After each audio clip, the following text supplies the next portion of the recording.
हिमालय के राजा हिमवंत और उनकी पत्नी मैनादेवी शिवजी के भक्त थे। उनकी इच्छा एक ऐसी पुत्री पाने की थी जिसका विवाह वे शिवजी के साथ कर सके। मैनादेवी ने शिवजी की पत्नी गौरी देवी को प्रसन्न करने के लिए कठोर तपस्या शुरू कर दी। कई दिनों तक वह बिना खाए पिए तप करती रही। गौरी देवी ने प्रसन्न होकर मैनादेवी को वचन दे दिया और बेटी के रूप में जन्म लेने का वचन दे दिया। गौरी देवी ने आग में कूदकर अपनी जान दे दी। इसके बाद उन्होंने मैनादेवी की बेटी के रूप में जन्म लिया जिसका नाम पार्वती रखा गया।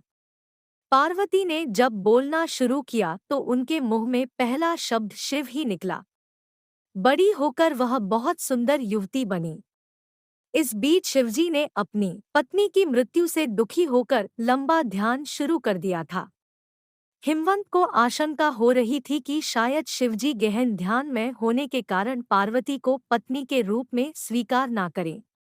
उन्होंने समस्या के समाधान के लिए नारद को बुलाया। नारद ने उनसे कहा कि पार्वती तपस्या के जरिए शिवजी का हृदय जीत सकती थी। हिमवंत ने पार्वती को शिवजी के पास ही भेज दिया। पार्वती ने दिनरात उनकी पूजा और सेवा की। शिवजी पार्वती की भक्ति से बहुत प्रसन्न हुए, लेकिन उन्होंने उनकी परीक्षा लेने का निश्चय किया। उन्होंने युवा ब्राह्मण का रूप धारण किया और पार्वती के पास जाकर कहने लगे कि भिखारी की तरह रहने वाले शिवजी से विवाह करना सही नहीं होगा। पार्वती यह सुनकर बहुत क्रोधित हुई।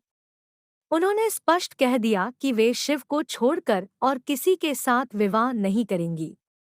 उनके उत्तर से संतुष्ट होकर शिव अपने असली रूप में आ गए और पार्वती से विवाह करने को तैयार हो गए। हिमवंत ने धूमधाम से दोनों का विवाह कर दिया।